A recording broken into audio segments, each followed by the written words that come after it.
We should be live now. And we're live. Hey! How are we doing, How y'all fellas? doing? Not too bad, not too bad. Today we have Dr. Dave Hill. So, how about you introduce yourself? Sure. I'm Dr. Dave Hill. I'm based out in the San Francisco Bay Area of California. I'm a hypnotist. I've been a hypnotist since 1986, and that's all I do. So, definitely a lot of practice. Been doing it for a long, long time. Currently, though, with the COVID-19, nothing, of course, is going on. All the shows have been canceled. If someone wanted in-person therapy, we can't do that either. So, that's a shame. Yeah, that's not a fun experience. yeah. No. Right now, we're out of business. So, how's that? Yeah, I've seen on your Instagram it was like the last few months have been completely empty. Completely empty. I have another 15 shows were canceled for June and another 10 in July. We have a tentative show set up in September. The odds of that happening are 0. So at this moment. Well, you got to have a bit of hope. Yeah. How we came across you was actually just your Instagram page. And I was browsing through it. I was thinking, okay, this guy looks pretty cool. Oh, he just hypnotized that guy. And then I dove in more, and I looked you up on Google, and I found you in Mythbusters. So could you tell us a bit about about being in Mythbusters? Oh, sure. So Mythbusters, that episode was actually recorded in December of 2007. The episode is called Voice Flame Extinguisher. The main part of the show was them putting out a flame using sound. Of course, I saw none of that. Just so you know, I didn't see any of that. I only dealt with Grant, Tori, and Carrie, the 3 underlings of the show. And I was called by the producer of that show 3 times to go on.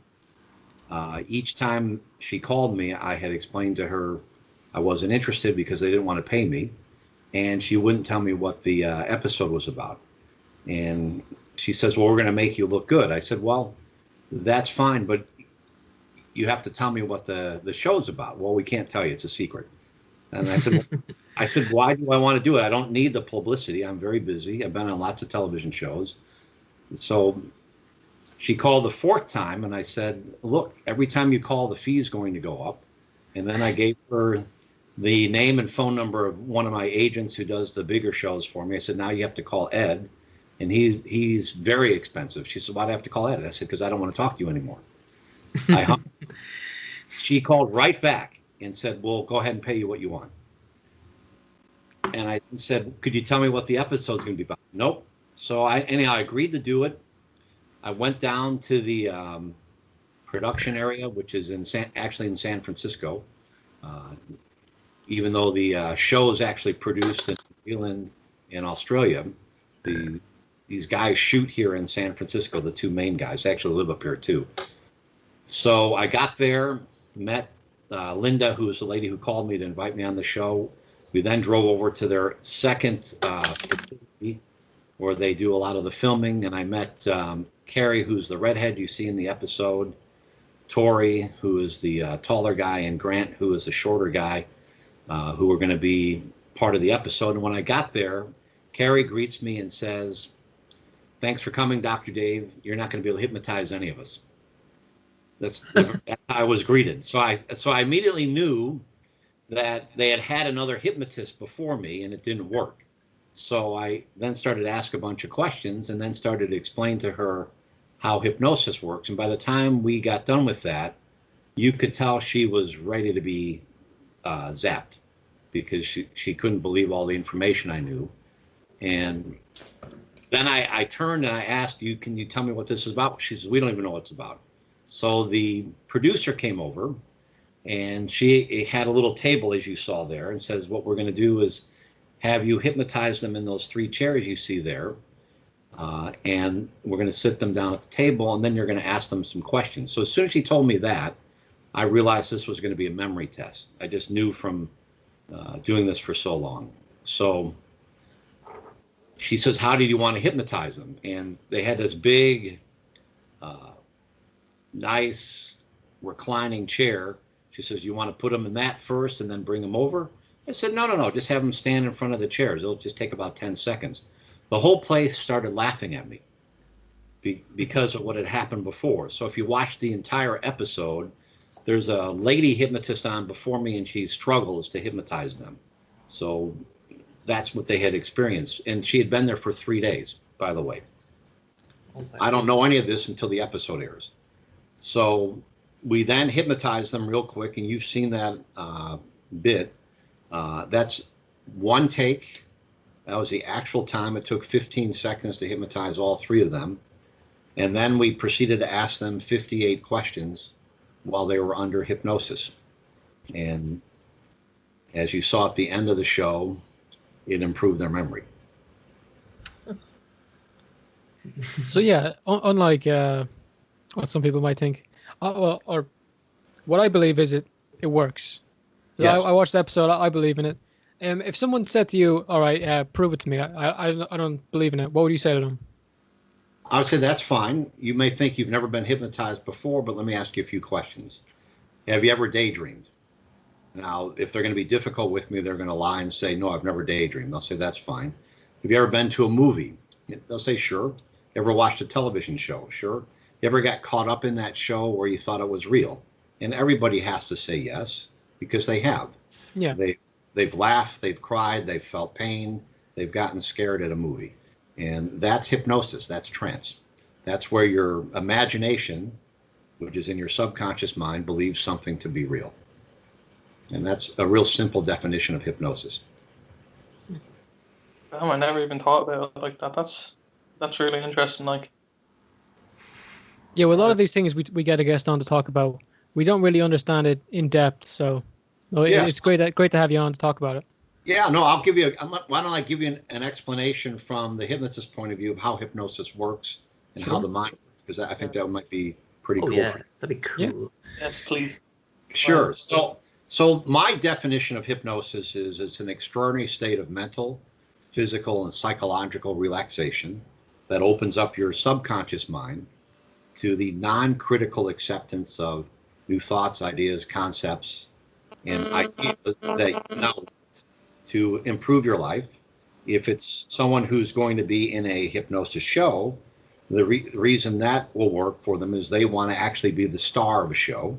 So that's the reason they're coming up, is to have fun. So it opens up their non-critical mind to accept the suggestions so they can perform in front of an audience.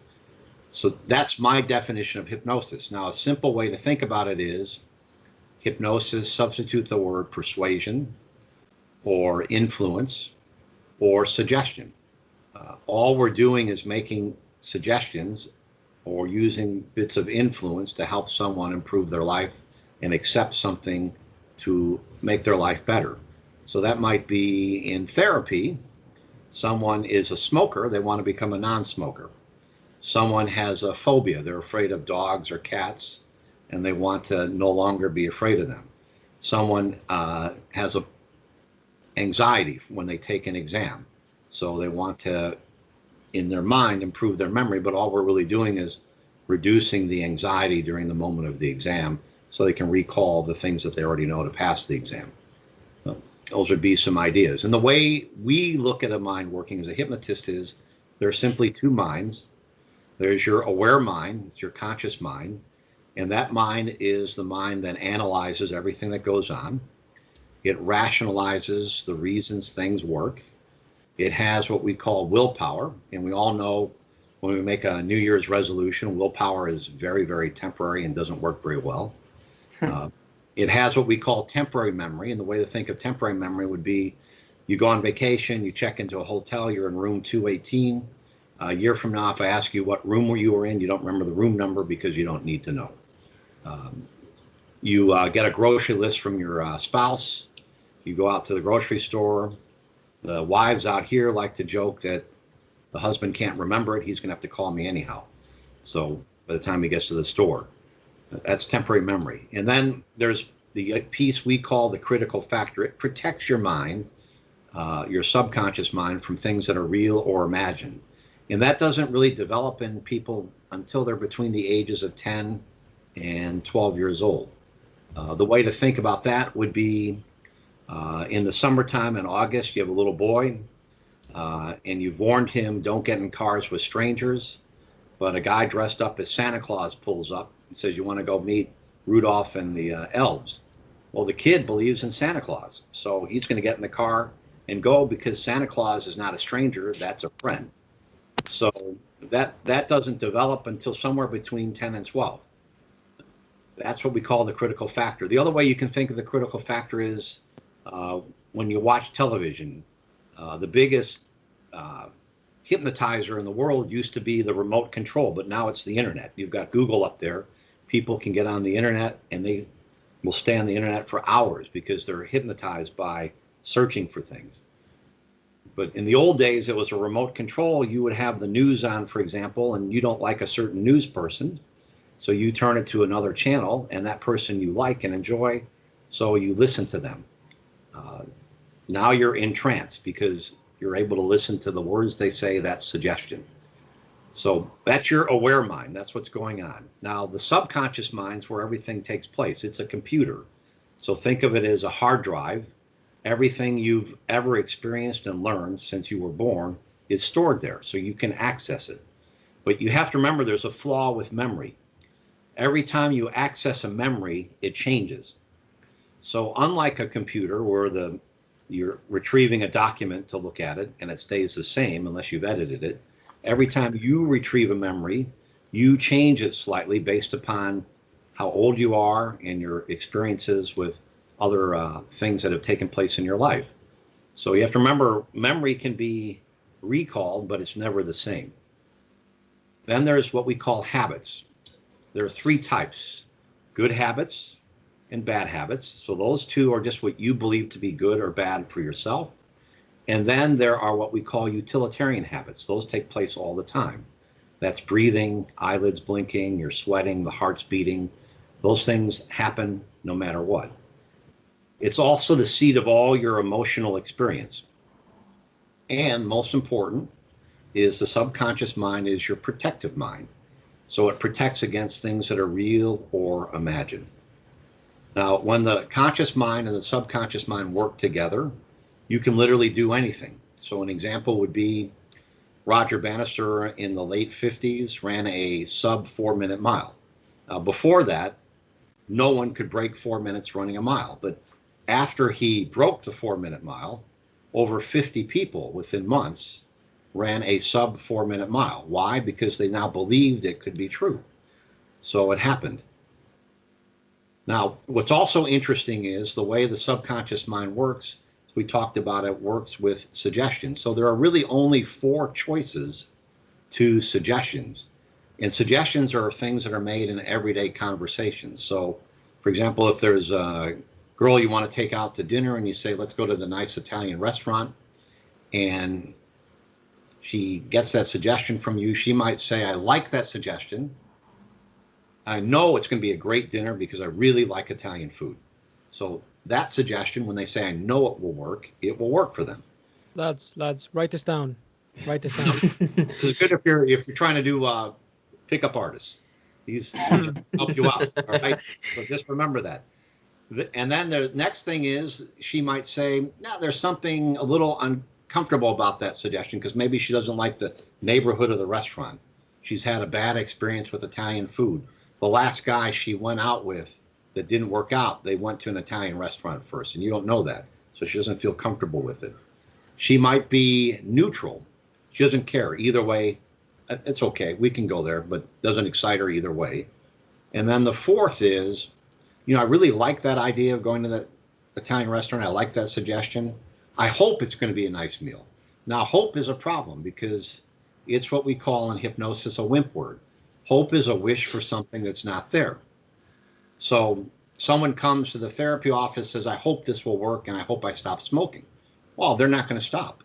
They have to know that it will work. And that's the key to us when we do therapy, is we have to get the person we're working with ready for change. Now, that's true whether they're in the therapy office to stop smoking, get rid of a phobia, and anxiety, improve their life, or they're coming up on stage to volunteer for a show because we have to get them ready for the experience to be the star of the show. Does that make sense? Yeah. Yeah. So that's a brief summary of how the mind works, according to a hypnotist. Well, I was going to ask there. Oh no, I have two things to point out, and then I have a question. Sure. Thomas, can you go back to the third thing you looked up? So, as I said earlier about hypnosis, no, it's been scientifically proven to work. Like, there's science behind it. All good stuff. Not fake. And on to the next one. If you look up the world's greatest hypnotist, Dave comes up. So, how does that happen? you hypnotize people to make How did it I happen? get that title? Is that what you want to know? Because that's a good story. Sure. So I was trained by a gentleman by the name of Gil Boyne, Gilboyne. So you could type his name in. He's passed away a few years ago. I spent a year with Gil. He used to have a hypnosis office down in Glendale, California. There's Gil. He is the best hypnotist of all time, in my opinion. But he's the guy who taught me. When I went to do my first show, when I was being trained with Gil, we went to a gymnasium, and it was for a group of veterans. So we get there, and as you've seen in some of my photos and other hypnotist shows, there's always chairs for the audience, and there's chairs for the volunteers to come sit in. So we get there at the gymnasium, and we set up the sound system. And I look to Gil, I go, well, where are the chairs for the people to sit in and for the volunteers? Oh, they're going to bring their own. Now, this is my first show ever. So I have no idea what's going on. And what happens is they're all in wheelchairs. They come wheeling in, right? oh, Now, you have to imagine what's going through my mind is I have created a routine of skits where people are not in their chairs. They get out of their chairs to do things. Well, I have to change all of that because they can't get out of their chair. They can't stand up to do certain things, right? So he gets up there and he introduces me as the world's greatest hypnotist. And as I walk over to get the microphone from Gil, in his ear, I lean over and I whisper the words, F you, bastard. And he says, you can do this. It's going to be fun to watch. I'm here to help at all times, but only to help if you need help with the volunteers. That's it. So in a way, and then he leaves. He actually goes into the back of the gymnasium to watch the show. He just disappears entirely. Well, I'm sweating bullets, but I made the show work and they had a great time. So that's where I learned to do something called deal with what emerges. So he put me in a position, you had all the skills, you then had to call upon all your resources to use them to adapt to the circumstances you were in. And it was a very good lesson. So that's where it came from. And whenever we did shows, he would introduce me as that. And a couple times he did some seminars toward the end of his life. He had a bad hip, and one of his eyes had macular degeneration, so he couldn't see out of it too well.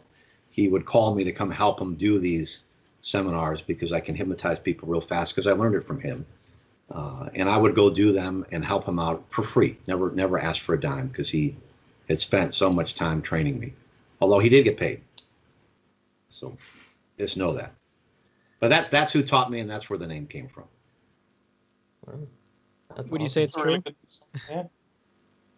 Well, a lot of people don't like me because I say it, but you know, they weren't called to be on MythBusters. Only I was. So how's that? Hey, I like the way you think. Right? And look, if you look up the world's greatest hypnotist, you come up. So it must be true. If Google thinks it's true, it's true. Yeah, and I don't have a web guy who's doing search engine optimization or anything else. So I have very limited marketing in regards. So how's Unless that? you hypnotize Bill Gates, of course. No. I haven't done Bill Gates, What but does Bill Gates have to do with Google?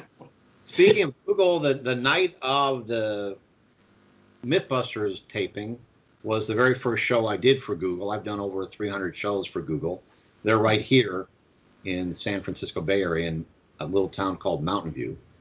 They have 30,000 employees at Google, and each show I would do, only 300 of their employees show up because they have a nice theater in one of their campus locations for that to take place at. So we've probably done 300-400 shows for them, just to give you an idea. We've done shows for PayPal, for eBay, for Twitter, for Square. We've taught people at Twitter and Square to eat fire while they were hypnotized. Whoa! That was just a couple of years ago. So, and even the man Jack Dorsey himself was there. So, how's that? That's crazy. Fucking insane, man. What the hell? You made them eat fire. How the fuck? That's impressive. That's impressive. Yeah, no, we used to in my show, what I used to do in the middle of the show, because it's good social proof that somebody's hypnotized, I would open the show by eating fire, because it would get people's attention in the audience. And then in the middle of the show, I would teach somebody who was hypnotized to eat fire, and it would take about 3 minutes. That's all.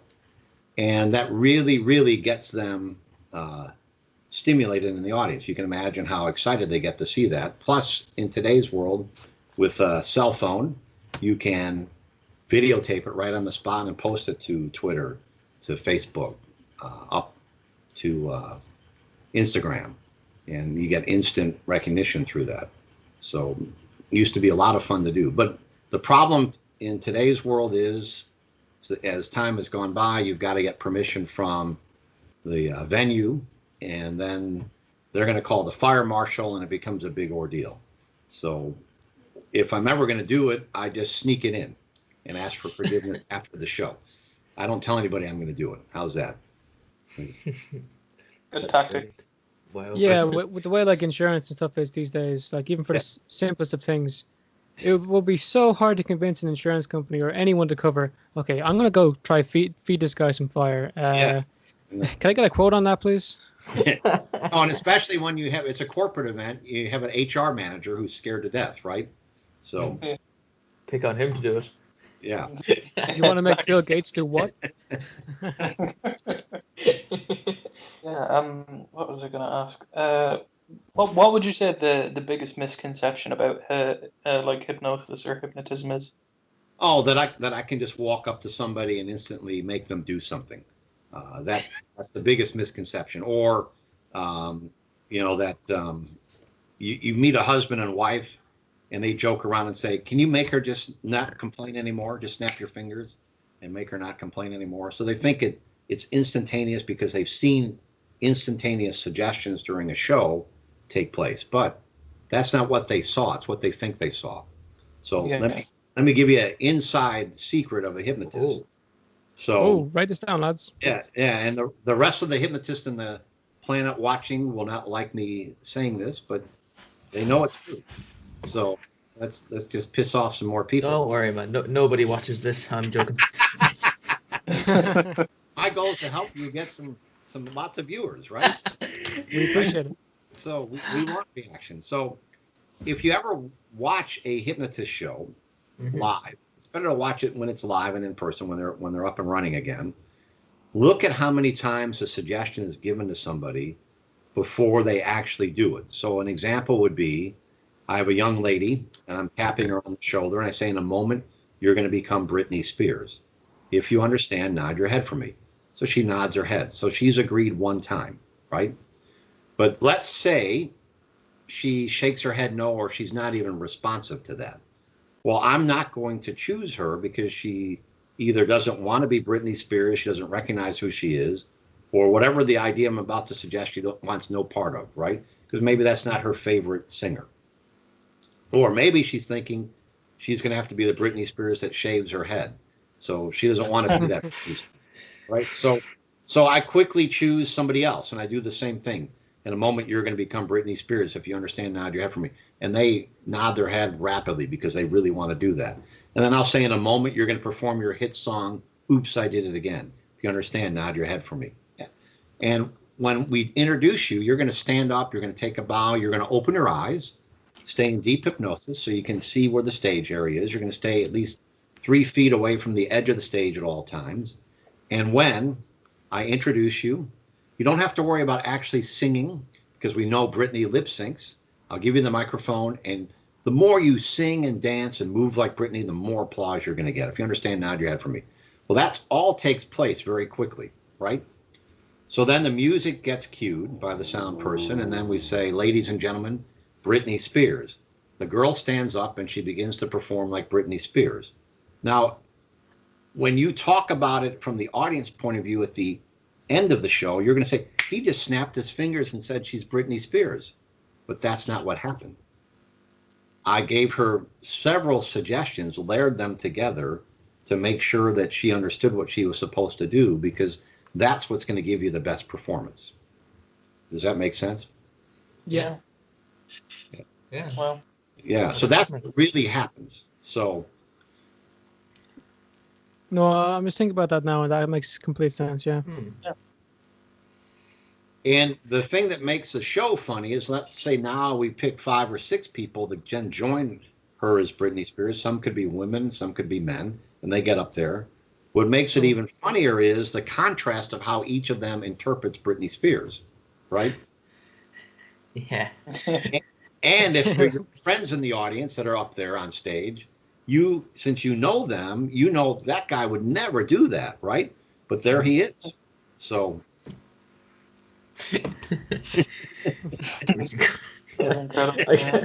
You're thinking of somebody you'd like to have as Britney. I'm thinking of the lads. Yeah, no, Dara over there would make a great one. Thinking of Dara. I'm not even gonna lie. I probably would. Yeah. You wouldn't even need to hypnotize them, you know? You just do it for the And lads. I do that on my own jurisdiction. No, Yeah. we did a few years ago. I do a lot of high school graduation nights out here, and I had one guy who was a really, really good subject, so I turned him into Taylor Swift. Oh. And he performed "Shake It Off," and Oh, he was so good. The kids at the school gave him a standing ovation, and and he was the last person they thought who would ever do that. So a very shy person, nerd-like quality, and he knew all the words, he knew all the moves to the song, even the rap part in the middle. It was unbelievable. So, What a guy. what would you say is the funniest thing that you've made someone do while they were under trance? well, some of the funny things are when we do a little bit more adult version of a show where we take a chair and we turn that chair into their partner for an adult movie.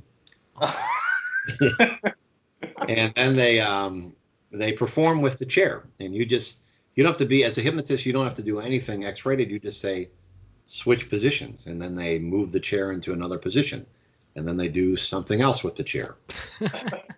And then I did a show, by the way, in Milwaukee, Wisconsin, all adults over the age of 30, for raising money for some cause of theirs, and they wanted to see this skit so bad, and the guy I chose was a very heavy guy, 350, almost 400 pounds, and I got one chair out for him, and he was going to town on it. So, and they were just loving it. So I went and got another empty chair, and I said, "Hey, her girlfriend's here. She wants to join in," and he went to work on both of them. So then I said, "Well, I'll bring one more out. Let's see what he does." Right? Gosh. So I brought out a third chair. He stacked all 3 on top of each other, and then he pounded them. So, and the best part is, you say freeze, and he stops, and you say, "What are you doing?" And he has no idea what he's been doing. Nothing. Nothing. Music starts again, and he goes right to work. So. That's incredible. You're He goes up there thinking he's going to be put to sleep, and then slap your fingers. He's like, "What am I doing?" And back to it. Yeah, and then right back at it. That's criminal. That is It's just making me want to go to it. Yeah, I want to be on the shows. Man, you ever think about coming to Dublin? No, I'd love to come up there. I've never been to Dublin, so I'd love to. I've been to London. I've never been to Dublin, so we'll have to. When things reopen, we'll have to figure a way to make that happen. How's that? Yeah, of course. damn, we're going to one of your shows, even if it's not in Dublin. We're flying Going to all the way live out to San shows. Francisco. I may have posted a picture of that on my Instagram page of the guy with the chair. It might be captioned early on. What is he doing? You might be able to see it there. So, Oh, jeez, I'll have to get this up now. Give me a minute. and then of course out here I'm in San Francisco. It's where the Golden State Warrior basketball team is. I hypnotized one of their players a few years ago, Nick Young, Oh, wow. and he became a superstar out here because the video was released to ESPN, and then Charles Barkley. It's probably all the way toward the bottom. You might see a guy All with right. That's I'll go pretty yeah. slow just in case. You keep going on with your story there, though. I'll probably. It's the guy with the phone. If you go back, I'll go back a little further up. You'll see this guy here. Stop right there. This guy with the phone. He was a guy. There he is. There he is to the left. You see right there with the chair. That's him. Jeez, what a guy. The chair skit. That's it. The skit. Yeah. Wow. There's more of that chair. And then we had one of the ladies to the one to the left, the far left lady, the one further left.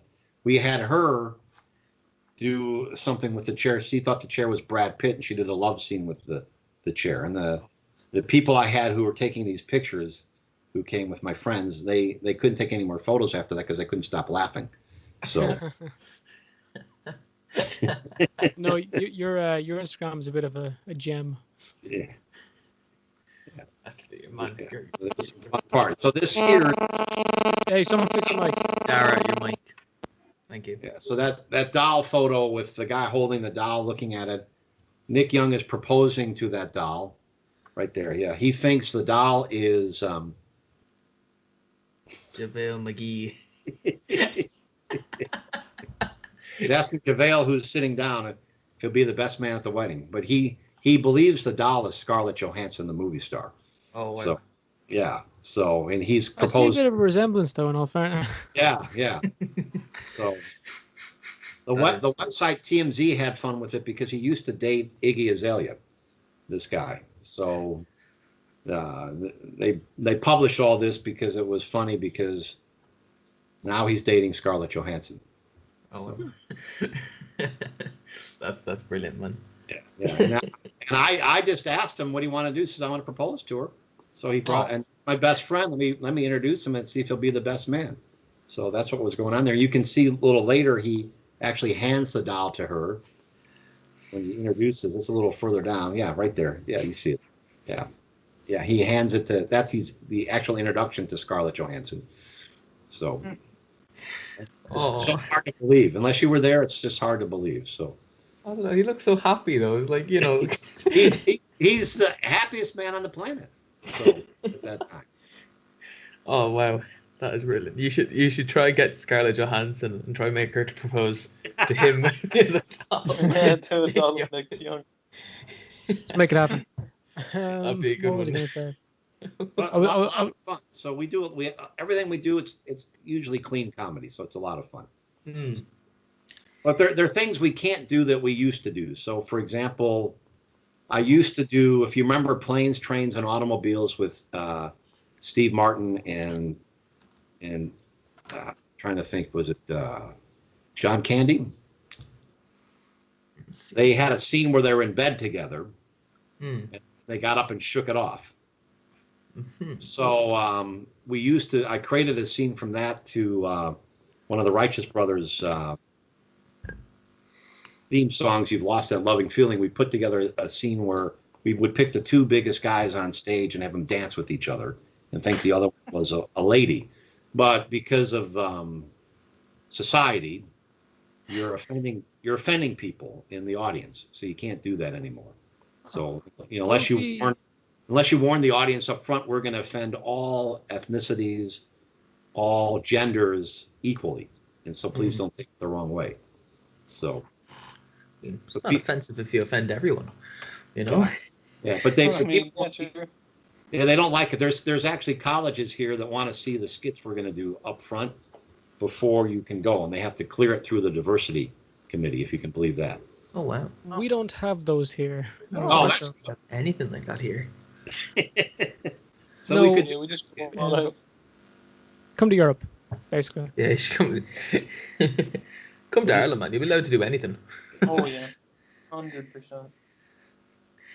But that's where we took the skit from. And when I was married, I saw the movie with my wife. We were driving home from the movie theater, and we came up with that skit. And the very next day, we had a show, and we did it, and it was successful. So it was just fun. That's where it came from, where they're both in bed together. Yeah. Right after that, they wake up and they shake it off. So we pulled that after the two guys are dancing together.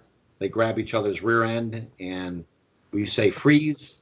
1, 2, 3, wide awake. What are you doing? And they look at each other and say, shake it off, and they start shaking it off. Man up, man up. And then look at each other in the nose one more time. When the music begins, you'll know what to do. And then they go right back, start dancing.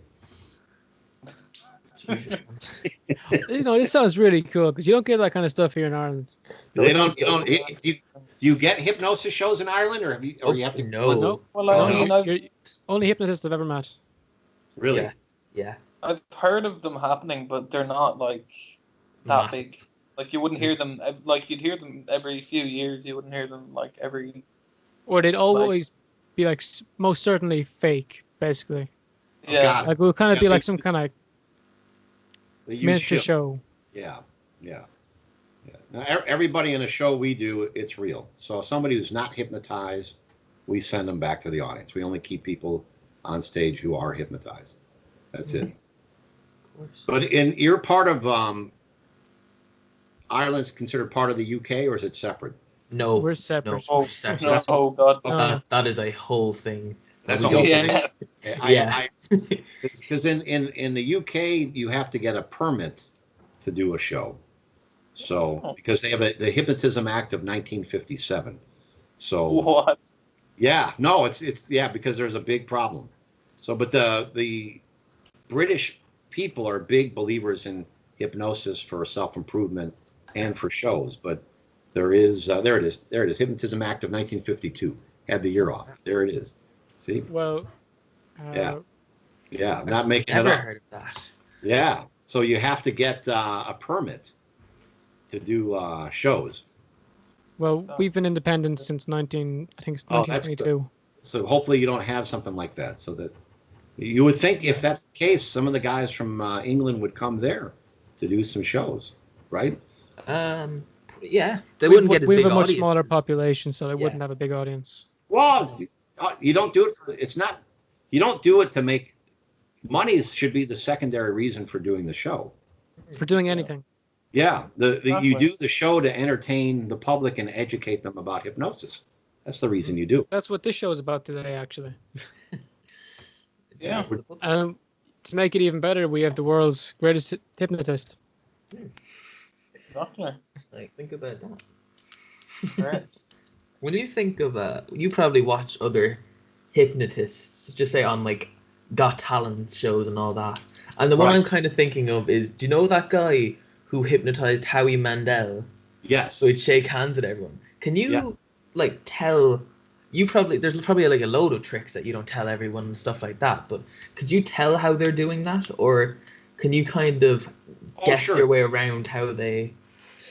If you go back to that video clip and you watch the whole clip, you're going to see the hypnotist gradually get agreement from Howie to do various things. But what he did, which was not right as a hypnotist, is Howie did not like the outcome. Does that make No. sense? Yeah. Because it's against his philosophy. So if you're going to get someone to do something that they don't want done to them, you lose your charisma and respect with the person you did that to. So you should never do that. That's bad form. A bad form. What he should have done is he should have said, Howie, if I could get it so you would enjoy shaking hands and wouldn't feel that it would cause a phobia reaction to germs, would that improve your life?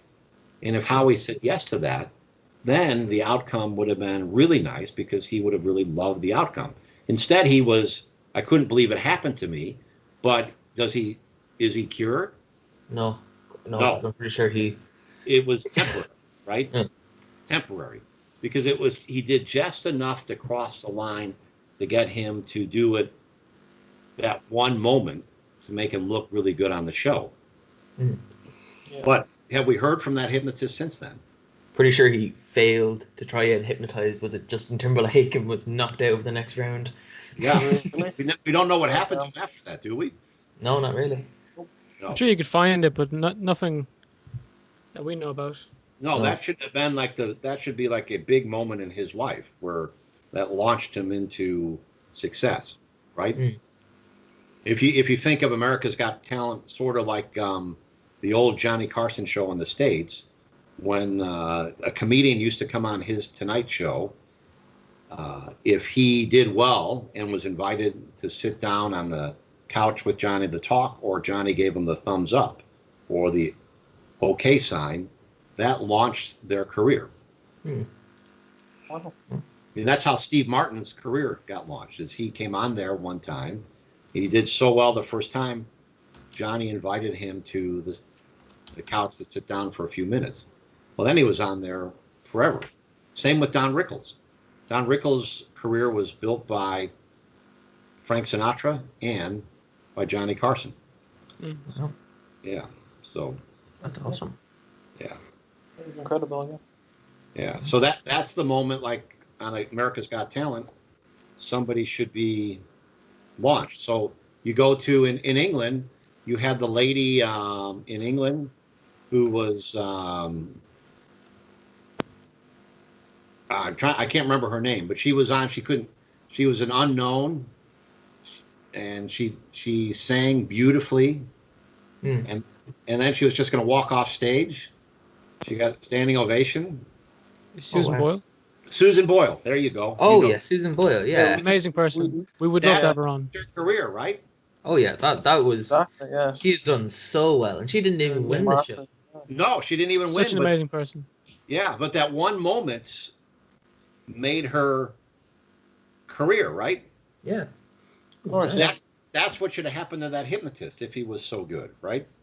Yeah, He should have been like Susan Boyle. exactly, yeah. The great thing about Susan Boyle was after she sang and everyone clapped, she was just going to walk off stage. Remember that? Yeah. She's- And Simon said, "Where are you going?" Yeah. I was. Oh, that was it. I'm done. I'm gone. See you later. Right? Yeah. Have you seen like many movies that have hypnotism in them, or Oh, do you sure. find it? What would you say is like the most accurate in terms of like how you perform? They're probably none. I mean, they all are mythic in proportion. So the last one that people talk about out here is the movie Get Out, where Oh, yeah. I was just thinking the about that. lady's tapping the spoon and Yeah. all of that. So I can tell you, I have friends of mine who are black, and when we used to get together at dinner or lunch, what I would do for fun is I'd order a cup of coffee and then I would start tapping a spoon on the table. And then we would see who would freak out, right? Because someone at the table would freak out and think I'm trying to hypnotize them. Oh wow. Wow. It's horrible. It's funny though. No, it is funny. So you could do it Yeah. with people you don't know. You could just say, I talked to hypnotists. I learned how to do this with the spoon. And then you just start tapping it and someone will freak out because they'll think you're going to do it to them. They're thinking they're getting hypnotized. They're like, oh god. That's right. That's exactly right. But remember, but the way hypnosis works is what someone believes to be true is true for themselves and no one else. So if they actually believe that you tapping the spoon on the table enough times will hypnotize them, they will get hypnotized, even if you don't know what you're doing. Of course. I might give us a go on Dara. No, my. Wait, what? We were gonna come on and ask you today. Could you hypnotize Dara to like forget a letter of the alphabet? Yeah, Thomas was gonna try and get you to hypnotize me into forgetting the letter E existed. But can't you say explained words without it, earlier just- why that wouldn't work. So No, could you but explain to we- people why that wouldn't work? Yeah, but that's a thing they usually do. Hypnotists will do as a skit with numbers. They'll say, you're going to forget the number 2 or the number 3. And so when you add things together, 1 and 2 or 1 and 3, you can't add with the number 3 or 2, whichever one you've forgotten. and that's how they show that. But it's a fun skit to learn how to do it's called temporary amnesia of something. But after a while, it gets boring. What's more exciting is you take the microphone that you're holding, and if you want to really do amnesia, you say, in a moment when I tap the microphone, the hypnotist, me, is invisible. And the microphone is floating around the room. It's attacking people. Now, that's more exciting because you can see me, right?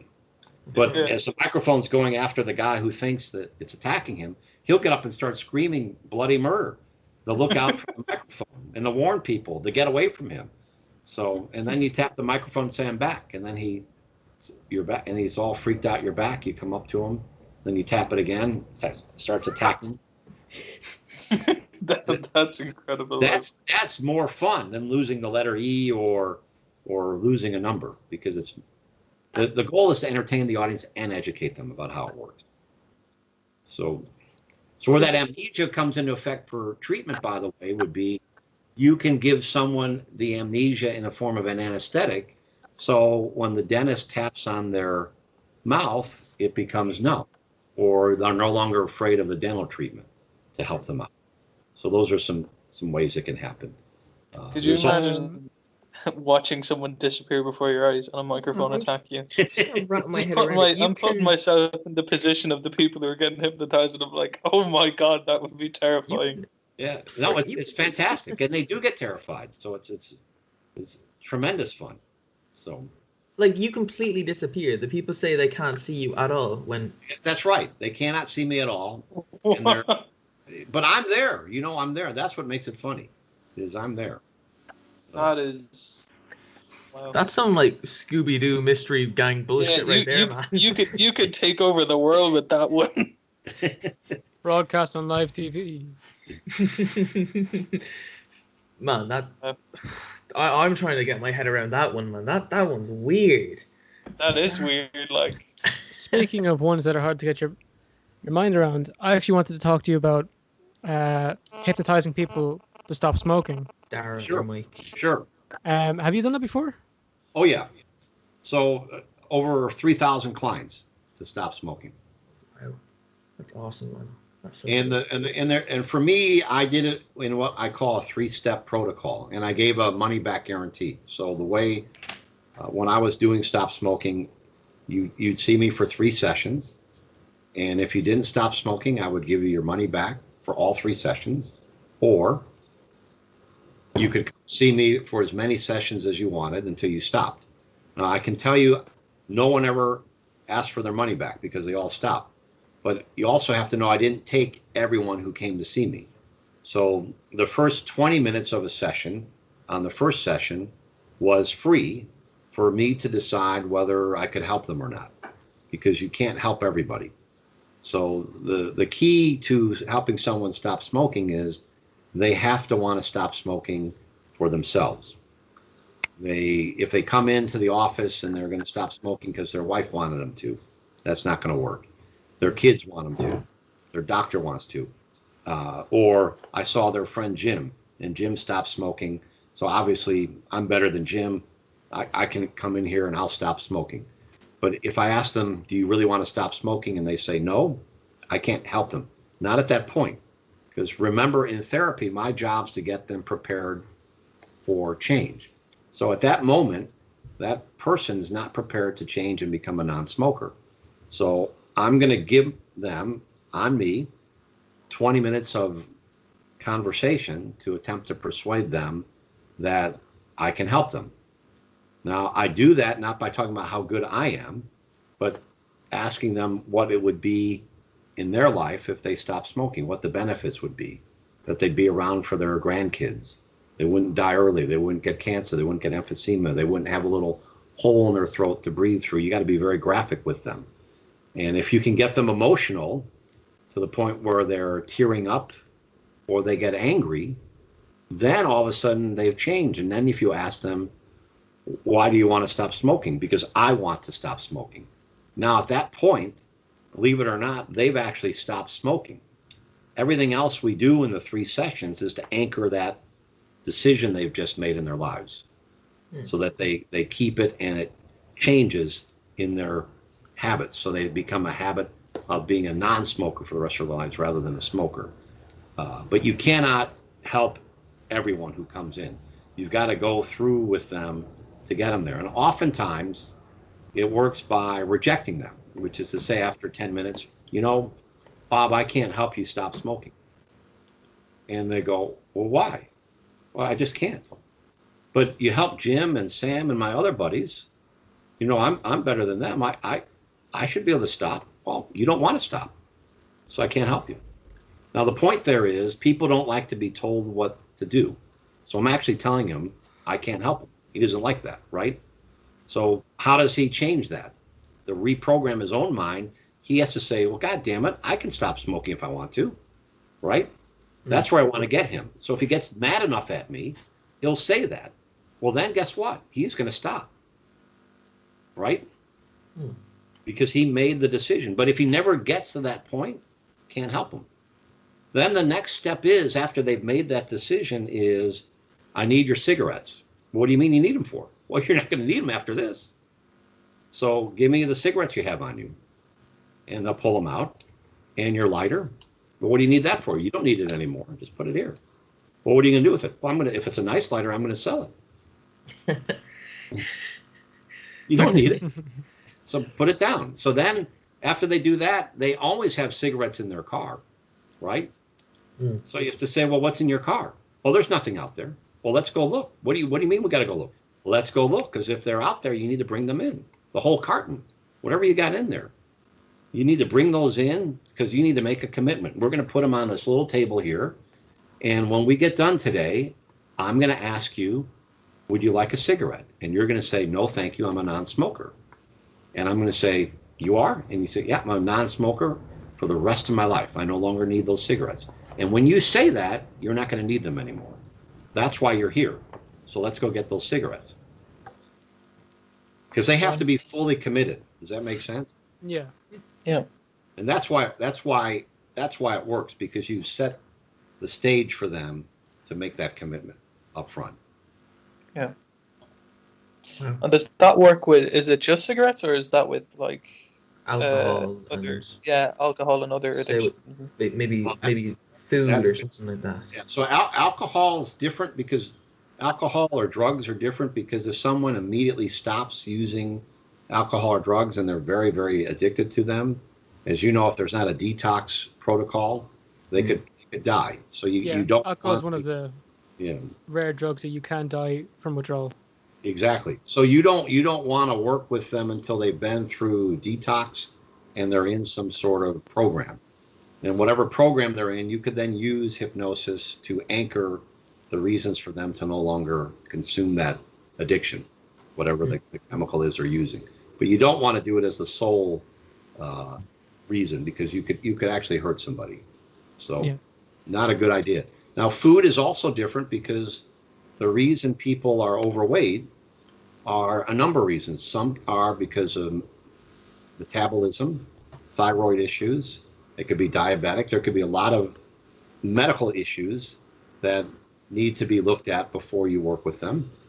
That's one. Two is you ask them, in order to lose weight, it's really two things. It's chemistry and movement. So the chemistry is what you put in your mouth. So unless that changes, you're not going to lose weight. And number two is if you don't move and do some sort of exercise and strength training, you're not going to lose any weight. So they need to have a complete plan. And when I used to do it, I would require them to bring in a blood test. I'm not a medical doctor, but the reason we would require them to bring a blood test in is to look for the markers.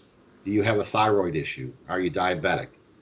Are there medical reasons why you're not losing weight? Because if that's the case, then I'm referring you back to your medical doctor to see whether or not we can use hypnosis to help you. So in a way, you work kind of, I don't know, you kind of complement what the doctor's doing anyway. Right. And I don't charge for that part. See, I would never, everything I did for therapy is from the heart. So I'm not going to charge anyone for that session unless we're actually going to do a therapy session. So that first stage for weight loss, the first session they saw me, I would never charge because most people never bring the blood test, by the way, because they think they don't need it, even though you've asked them to over the phone. The second thing you've asked them to bring is their food consumption plan. How are you going to eat? And they'll bring in nothing. They're going to say, well, I'm going to do Weight Watchers. But that's nothing. I'm going to go on the South Beach diet. Okay, great. I'm going to go on the Atkins diet. Okay, well, where's the plan? What are you going to eat every day? There's no plan. So that doesn't count. And then I'm going to say, well, what about exercise? Well, the rich ladies will say, well, we're going to go play tennis. And you're going to look at them and say, when are you going to play tennis? Last time you played tennis was probably in college. You're not going to play tennis. Don't kid me, right? So I can say that to them because I'm not charging them. And I can be their friend that they don't have that will tell them, your ass is so big it doesn't fit into the chair you're sitting in. And it's not going to get smaller if you don't do these things. So are you going to make the commitment or not? Because your only other choice is to bring your husband in here and for me to hypnotize him and think that you're skinny and sexy and you can eat all you want. So,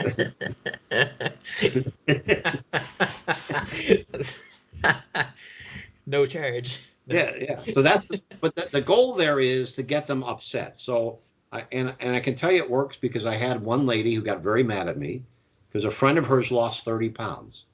But the reason she lost the 30 pounds was none of the things we just talked about. She gained weight because she was molested when she was younger. She was raped later on in her life, and she went through a divorce. And if you took a look at her weight after each one of those incidences in her life, the weight spiked. So we use regression therapy to take her back to each of those events in her life to heal herself internally so that she could cope with that and move on. And once that was done, her need for food to numb her pain was gone. And the weight just melted off because she no longer needed to eat for that reason. So, but her friend didn't know that because I can't tell her that, right? Because that's confidential between me and her friend, unless her friend told her what happened. So she left because she had a thyroid issue and she wouldn't admit to it. And I knew she did. So months go by, I never hear from her, but I get a card in the mail with a check for the session she didn't pay for. And the card said, I want to thank you for having me come in. I lied to you. I had a thyroid problem. So I went back to my doctor. I got put on some medication. And since then, I've lost 35 pounds. Wow. If I hadn't come see you, that never would have happened.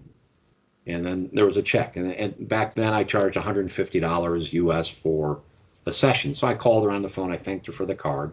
I said, I don't want the money, so I'm going to either tear the check up or send it back to you. I want permission because I had a bulletin board in the office. I want to put your card up there so I can tell your story. And if you'll allow me to tell your story, that's more beneficial than the money because I can help someone who's in the same situation you are but doesn't want to admit it. And she completely agreed to that. So it's a great way to tell a story about someone who had success. I had nothing to do with it. I was just a friend she talked to and got her to make a decision on her own that she needed real help. And she got the help where she needed it from was her medical doctor.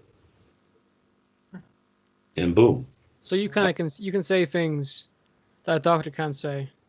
Right. Kind of like a priest or a minister, right? Can say something the family can't say, right? Yeah. Because my goal is to help someone improve their life. They come to you feeling bad, crummy, and I want them to leave not feeling crummy. I want them to feel better. So let's figure out a way to do that. And the way you have to view it as a hypnotist, in my opinion, is some therapy works for some people some of the time. What that means is hypnosis does not work for everybody, works for some things and some people. But there are other types of therapies out there that will help that person that we cannot do.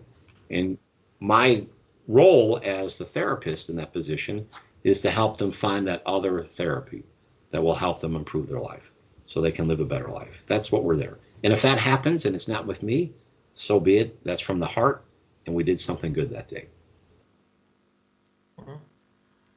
Yeah. Awesome. That is cool. Yeah. Are you sure you can't hypnotize people over the phone? Because last time I looked at the clock, it was like 17 minutes, and now it's almost an hour. So in a moment, I'm going to count forward from 1 to 3. On the count of 1, you'll begin to emerge. On 2, you get the refreshment. Get to 3, you'll be wide awake, feeling better than you felt all day. 1, 2, 3, wide awake. Welcome back. Jeez, that was such a good podcast. I don't know how you did it, man. I'm feeling great now. Wait, did we do a podcast today? Yeah, man. No, yeah, no. I don't say no.